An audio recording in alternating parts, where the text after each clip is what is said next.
Ujú. La Carta de Santiago ha sido vista hace muchísimo tiempo como un escrito desordenado, que parece que no tuviera ni pies ni cabeza, que fueran todas cosas sueltas o algo así. Eso en uno de los que lo puso con todas las letras en un comentario fue Martin Dibelius, un gran biblista alemán a principios del siglo XX, por ahí, tal vez al 1920, por ahí, escribió que era una carta totalmente desordenada, que era una parenesis, porque él era uno de los iniciadores de la Formgeschichte, es decir, la crítica de géneros y formas, que es tan útil para analizar los textos bíblicos. Y él decía que esto era una parenesis, de acuerdo, es una parenesis, pero no es una parenesis desordenada, como él decía. Pero su opinión, era un teólogo muy famoso, eh, hizo mella durante como 75 años por lo menos o más, que nadie discutió que fuera un escrito totalmente desordenado y que tomaba temas por aquí, por allí, sin orden ninguno. Pues no. Para más o menos los años 90, John Eliot, en el año 1993, utilizando otro método, no la crítica de géneros y formas, sino la retórica, descubrió que hay una especie de contraste entre positivo y negativo en la carta, que empiezan algunas cosas negativas y luego se explica cómo convertirlas en positivo. Entonces organizó la carta como un escrito ordenado, esta vez, pero con una estructura basada en conceptos opuestos, por ejemplo, de vulnerabilidad y paciencia, de vacilación y confianza y fe. Eran cosas como que estaban contrapuestas. Y él organizó la carta de esa manera, eh, de una forma basado en la retórica, pero principalmente en los contrastes que él veía en la carta. De ahí en más ya se empezó a buscar en la Carta de Santiago cosas que dieran cuenta de un orden estructural que estaba planeado desde su escritura. Y más adelante, más o menos a la mitad del siglo XX o tal vez en los años 60 por ahí, se hicieron populares las estructuras manifiestas, la semiótica y las estructuras manifiestas, que en Misedet se le dio mucha importancia y los que estudiamos en Misedet recibimos eso con todo gusto y nos abrió un montón de cosas nuevas que nunca habíamos visto en la Biblia. Y en se han hecho estructuras de libros enteros, como por ejemplo de Jeremías, de Lucas, y se ha encontrado que en todos esos escritos, que son larguísimos además, hay un centro estructural que da cuenta del mensaje principal que quería dar el escritor. En el caso de Lucas es Jerusalén, Jerusalén la que mata a los profetas, porque una de las intenciones de Lucas es presentar a Jesús como profeta. Entonces, el centro del Evangelio de Lucas es el versículo aquel que dice, Jerusalén, Jerusalén, la que mata a los profetas. Es decir, que son estructuraciones hechas por el escritor de forma intencional para darle un sentido que lo hemos terminado de entender en el siglo XX, pero que estaba ahí, estuvo durante todos esos siglos. El, el tema es que en el Medio Oriente no se piensa en forma circular, o sea, los hebreos como padres del Medio Oriente pensaban en forma circular, es decir, presentaban un problema, algunos temas que los preocupan, como en este caso, y luego en la segunda parte volvían otra vez en forma inversa, muy notable eso, ¿no? En forma inversa a tomar esos temas, empezando por el último, el penúltimo, el antepenúltimo, así hasta el primero, en forma inversa, y quedaba como una estructura concéntrica, es decir, un centro y una cosa que venía A, B, C, y después C, B, A, en la segunda parte. A la luz de ese centro. Está lleno la Biblia de estructuras concéntricas porque es un escrito de Medio Oriente y vamos a encontrarlo en todas las partes, en todos los textos pequeños incluso, y también en los libros enteros. Como ya digo, que se han hecho, ya se ha analizado varios de los libros grandes de la Biblia y se ha encontrado que tienen una estructura concéntrica, incluso el libro entero. Es una cosa muy notable.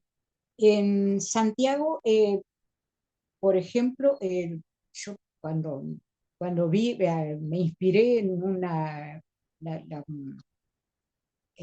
la defensa de una tesis doctoral que tenía el libro de Jeremías. Ya ni me acuerdo el nombre del que presentó eso, pero era el libro de Jeremías lo que él presentaba y que había encontrado ahí una estructura concéntrica. Yo dije, si este hombre pudo encontrar una estructura concéntrica en un libro kilométrico que tiene un montón de capítulos. Yo voy a tratar en algo de Nuevo Testamento, ¿no? Porque en el Antiguo Testamento no me meto porque no domino bien el hebreo, así que no me meto en el Antiguo Testamento, y a ver si podía encontrar en algo más corto en el Nuevo Testamento, y ya habían hecho varios intentos y muy buenos de estructuración de los evangelios. Por ejemplo, dije, está en la carta de Santiago, que a mí me gusta, al contrario de Lucas, que la consideraba una epístola de paja, para mí es fantástica. Aparte, es una epístola que sirve de base muy bien para la teología de la liberación, que es nuestra, de Latinoamérica. Así que para mí es una epístola muy querida, la epístola de Santiago. Y dije, a ver si puedo encontrar eso en la epístola de Santiago, a ver qué pasa. Y podemos hacer dos formas de estructuración.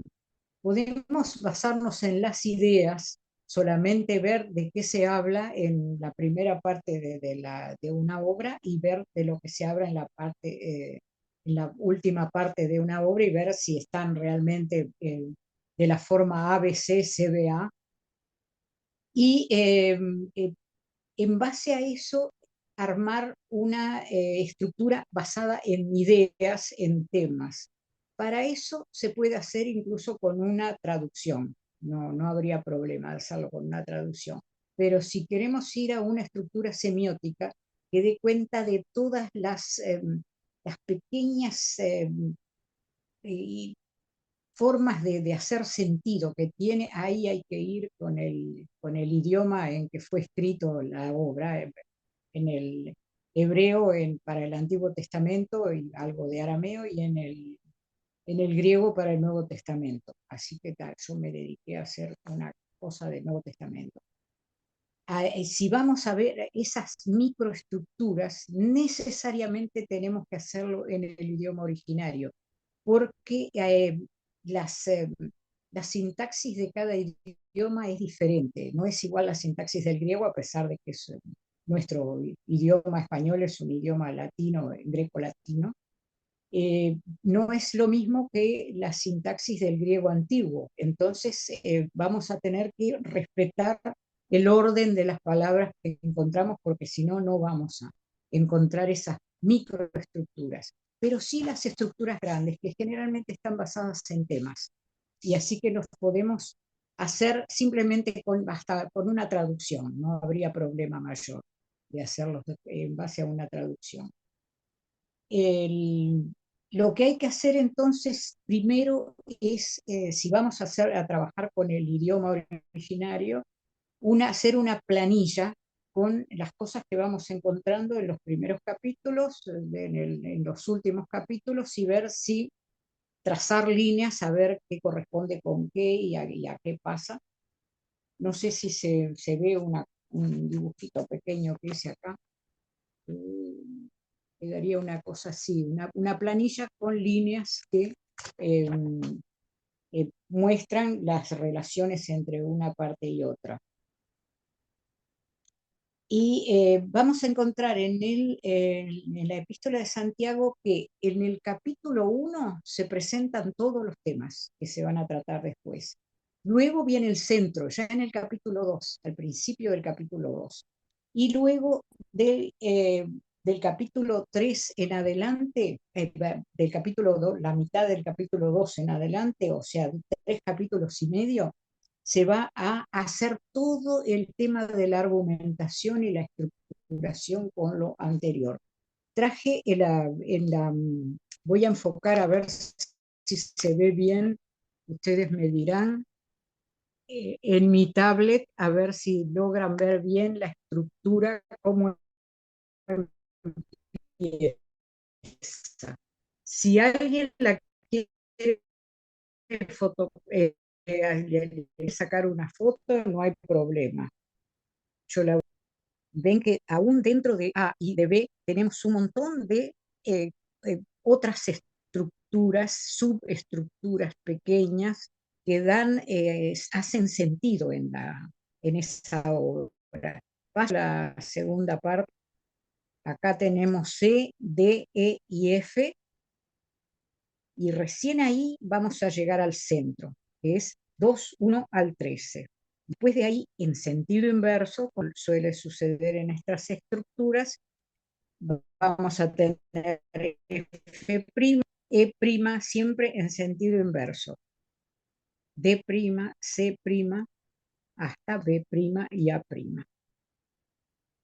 Entonces vemos ahí que dentro de ellas vamos a encontrar cantidad de microestructuras, incluso algunos, creo que lo tengo acá, no, en la otra estructura del centro, tengo un quiasmo a distancia bastante interesante que, ay, a ver, ¿se borró? No, estamos bien, ¿no? Sí, estamos bien. Está. Que, está. Porque no sabía como yo moví el celular, no sabía si se había borrado o no, pero quería dejar la tablet para el tema de las estructuras, pues si lo hago al revés no se va a ver nada. Así que por lo menos ahí sí se puede ver bien. Eh, eh, Vamos a encontrar cosas como quiasmos a distancia, es decir, un par de palabras que se repiten en forma inversa más adelante en la obra, capítulos después en la obra. Y eso del quiasmo a distancia es una forma de quiasmo, en griego es una forma de X tiene, y por eso hablamos de un quiasmo a distancia, que es como que cierra la idea, una idea que se presenta en forma de uno y dos, se termina de cerrar en forma de 2 y 1 al final. Y eso es una forma de cerrar una argumentación muy típica de toda la literatura del Medio Oriente. Eso es muy típico de todo eso. Así que tenemos ahí un montón de cosas para movernos bastante, ¿no? Como para poder decir que estamos acá y que estamos encontrando cosas en el texto que estaban ahí y nunca nos habíamos dado cuenta. No sé si quieren anotar dónde está en la A y la A', porque si no copiaron, si no fotografiaron lo puedo volver a poner si quieren, pero les puedo decir dónde están en la A y la A', o sea, el principio y el final. El principio está en 1, 2 al 8.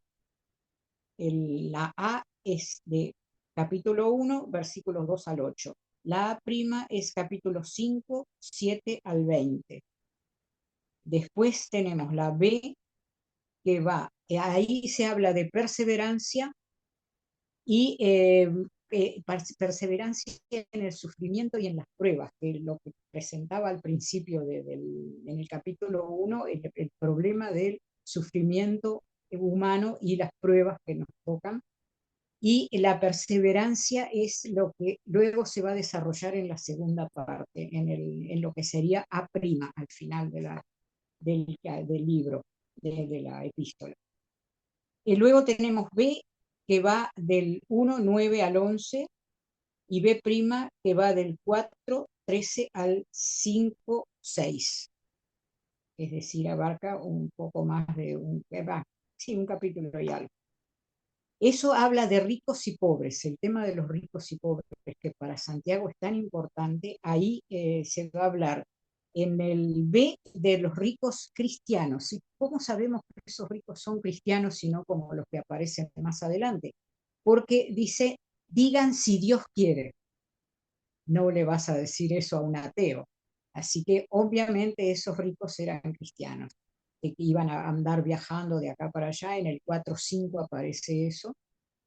Y,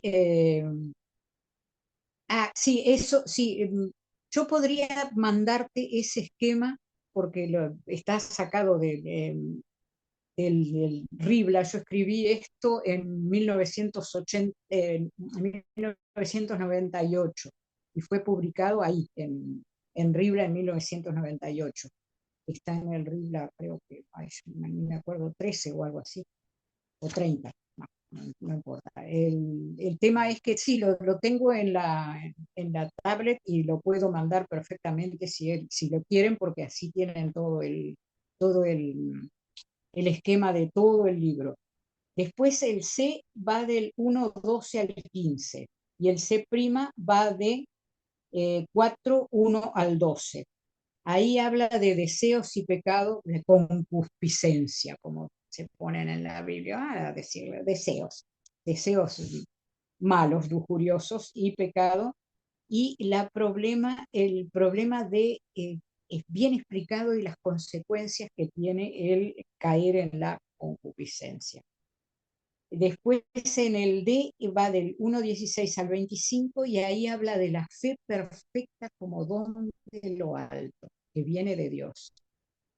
Y en D', 3:13 al 18, habla de la sabiduría como don perfecto que viene de Dios, también de lo alto, y que lleva a que la persona de fe haga obras de fe. O sea, lo de la fe y las obras no era tan contrario a lo que Lutero pensaba. Lo que pasa es que Lutero lo había descubierto en ese momento y era el agua tibia para él. Pero el tema es que eh, si, todo tiene que ver con todo. O sea, la fe tiene que ver con las obras, porque la fe es un don de Dios y don de lo alto lleva a la acción para que la persona haga obras de fe, y obras de fe siempre ayudando a los demás. Luego tenemos el va del 4 al 20 y perdón, el E 1:20, capítulo 1, versículo 20, y el E', capítulo 3, versículos 1 al 12. Y ese habla de la lengua. De la lengua apenas la menciona en el capítulo 1 y luego habla de cómo refrenar la lengua y todo lo demás y el daño que puede hacer. En la F está en 1:27, la religión en obras, y habla de atender a los necesitados. En este caso habla de huérfanos y viudas, que son el paradigma de los necesitados en la historia antigua, porque cuando un hombre moría, tanto la viuda como el huérfano se quedaban totalmente desamparados. Entonces eran el prototipo de los más necesitados. Y luego tenemos en F la religión puesta en obras, que habla de atender a los necesitados, pero esta vez el hermano y la hermana necesitados. O sea, tiene ahí una cuestión de masculino-femenino, huérfano y viuda, hermano y hermana.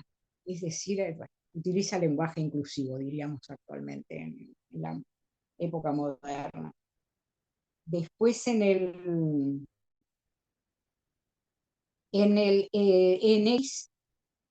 tenemos la acepción de personas, es decir, discriminar entre las personas es transgredir la ley.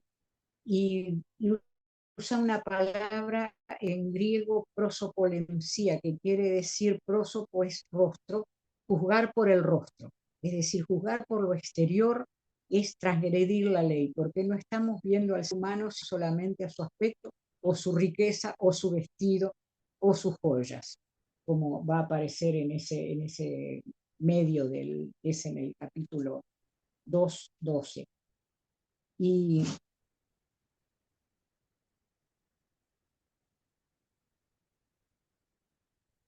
2:1:13 es el centro que tenemos aquí.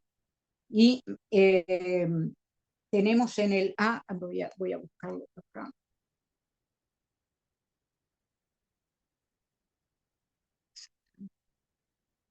Estructura del 2. Ahí les muestro la estructura del 2:1:13, que está con todas las letras, ahí la van a ver. Tenemos el A, B y C. Se favorece al rico, se reniega. La X es, ¿acaso no hacéis distinción entre vosotros mismos y habéis llegado a ser jueces de razonamientos más? Es decir, muestra cuál es el pecado exactamente y no lo perdona. Luego tenemos D', donde tenemos la contraposición de E, C', B' y A', que es una parte bastante complicada, pero está ahí, está, no hay problema.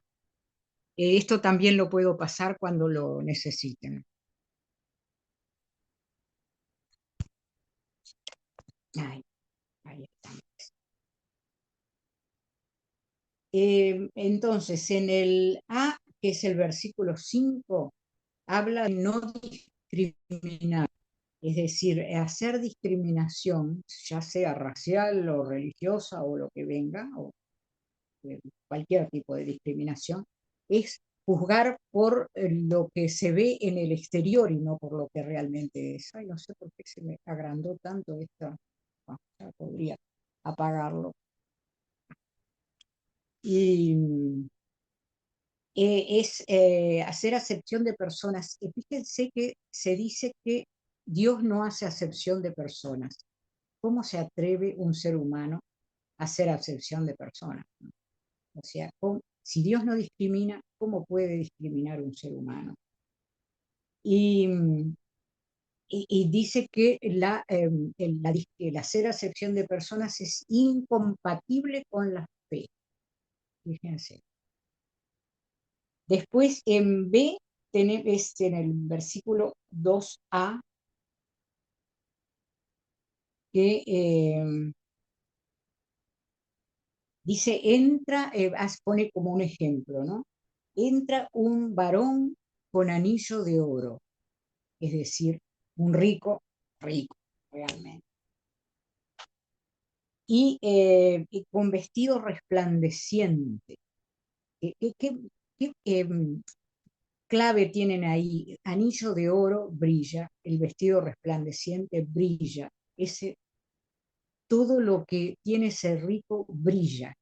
Y la gente muchas veces se deja deslumbrar por el brillo y cae en esa discriminación, discriminando a favor del rico porque está brillante, y en contra del pobre, porque luego en el C dice, entra un pobre con ropa sucia. No porque sea desaliñado y que le guste andar sucio, porque probablemente es la única ropa que tiene, por eso la ropa está sucia.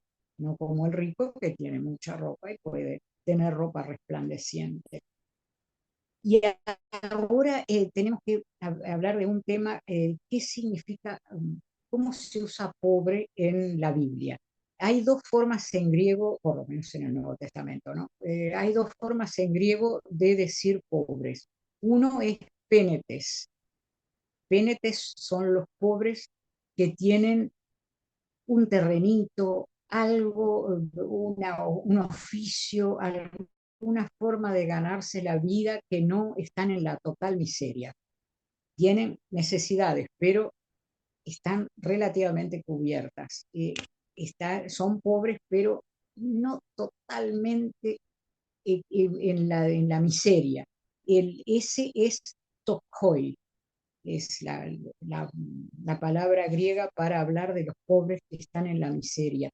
Y prácticamente siempre que Jesús se refiere a los pobres en los evangelios, habla de estos, no de los pénetes, sino de los tokhoi, que no tienen nada excepto depender de la misericordia de los demás, que les den algo de comer o que les den un poco de trabajo para hacer, y ese día comerán y al otro día verán cómo comen. Y así es el pobre que no tiene nada, que no tiene nada. Entonces, esos son los que dependen de Dios, porque no tienen nada, justamente. No tienen nada en qué basar su confianza. Así que dependen de Dios directamente, Jesús. No los pobres de espíritu, como le agrega Mateo como para suavizar la cosa. No, los pobres, como trae Lucas. Lucas trae el dicho seguramente auténtico de Jesús, que habla de pobres, pobres, de los tokoi, que no tienen nada, que dependen de la misericordia de los demás y de la ayuda de Dios para sobrevivir. De esos es que habla Jesús siempre. Y acá habla otra vez de un tokoi que entra a la reunión, al culto cristiano, y fíjense lo que hacen con cada uno. Con el rico le dice, siéntate aquí, como a mi lado, en el lugar de honor, en lo mejor del lugar, y si es posible cerca mío, así me das deslumbre. Y el pobre, en cambio, le dice, siéntate allá, o quédate parado, o siéntate debajo de mi escabel. Fíjense qué forma de humillación tan espantosa. El escabel es un banquito chiquito donde se apoyan los pies. Sobre todo en la época antigua se usaba mucho, el que podía tenía un escabel, porque era la forma con que, era la forma con que no se le enfriaban los pies. Entonces usaba el escabel para que los pies se le mantuvieran ligeramente calientes, por lo menos. Y a este pobre Tojoy se le dice que siéntate debajo de mi escabel, es decir, más debajo de donde yo tengo los pies, y siéntate allá, debajo de mi escabel. No, increíble, o sea, es la discriminación absoluta, completa y espantosa. Eso es lo que se condena en este ejemplo que ocupa el centro de esta carta. Y luego está el centro de la estructura, que dice literalmente, hicisteis distinciones dentro de vosotros mismos. O sea, no es porque la distinción existiera exteriormente y en la realidad y fuera objetiva, sino que la han hecho dentro de ellos mismos.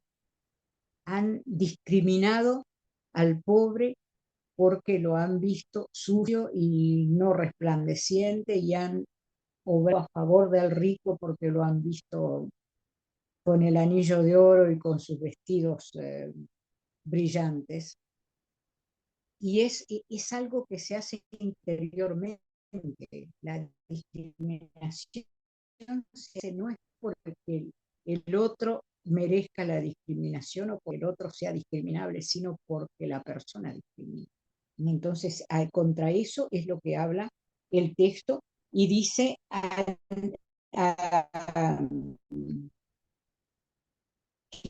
que es pecado directamente.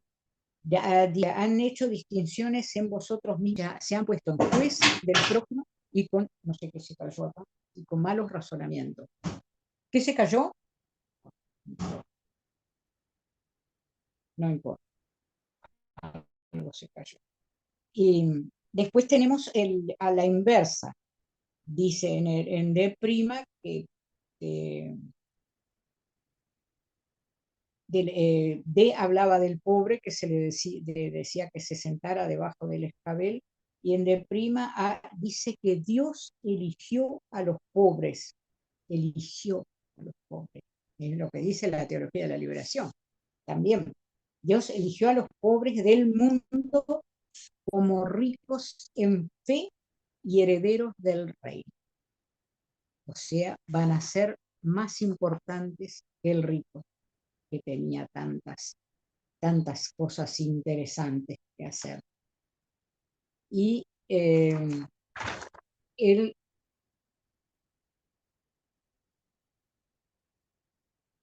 seguimos con C', que dice, pero vosotros despreciasteis al pobre, alto hoy. Y en B' dice, ¿acaso los ricos no os oprimen? Lo que pasa siempre. Nos arrastran a los tribunales, cosa que también pasa siempre, porque muchos ricos se hacen ricos llevando a viudas y huérfanos a los tribunales y quedándose con las propiedades. Y eso ocurría en la antigüedad y ocurre actualmente. O sea, es un ejemplo que sirve para todos los tiempos. No se arrastran a los tribunales para quedarse con lo que es ajeno. Así es como obran muchos ricos, no todos, por supuesto. Eh, y después en A' dice, no blasfeman también, les dice, no blasfeman acaso el nombre que fue pronunciado sobre vosotros. ¿Cuál es el nombre pronunciado sobre vosotros? Cristo, cristianos. Blasfeman el nombre de Cristo. Es decir, esos son ricos que no son cristianos, obviamente, no como los otros que se les decía si Dios quiere, digan si Dios quiere. Y después en el A es donde se termina todo lo que estamos viendo en este ejemplo tan particular, que se habla de la ley regia, o sea, del reino, la ley del reino que viene de Dios, también se la dice como la ley de la libertad. ¿Y cuál es esa ley? Amar al prójimo como uno mismo. Y la citan acá. Viene del Antiguo Testamento, eso ya estaba en el Antiguo Testamento. Amar al prójimo como uno mismo. La vuelve a tomar el cristianismo y la toma acá y la cita directamente el autor de Santiago. Y Y dice, si hacéis acepciones de personas, o sea, si discrimináis a las personas, has llegado a ser transgresor de la ley. Y luego pone un ejemplo. Dice, porque si para guardar la ley hay que guardarla toda, porque si caes en una, si por ejemplo no adulteras, pero matas, has llegado a ser el transgresor de la ley. Y si discriminas, has llegado a ser transgresor de la ley también. Pero dice después un final muy, muy delicado, muy lindo, que dice,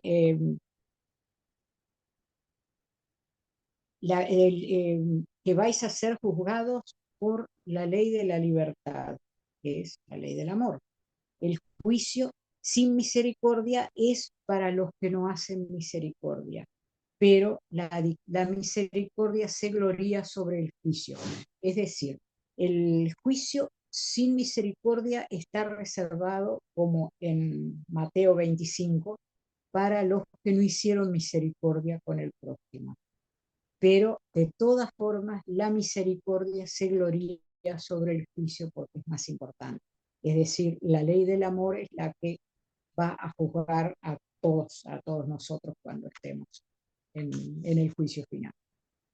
Y eso es lo que redondea la idea de esta epístola tan interesante que lamentablemente Lutero no quería incluirla en el canon y obligadamente lo tuvo que incluir, pues no le quedó otra, pero habría sido terrible que no se incluyera porque es una epístola tan rica, de acuerdo con los evangelios.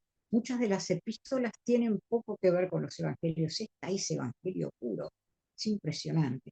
Así que los invito a leer y luego ver la estructura que se la voy a pasar a Alejandro de esta epístola que es tan interesante. Y ahora, si quieren hacer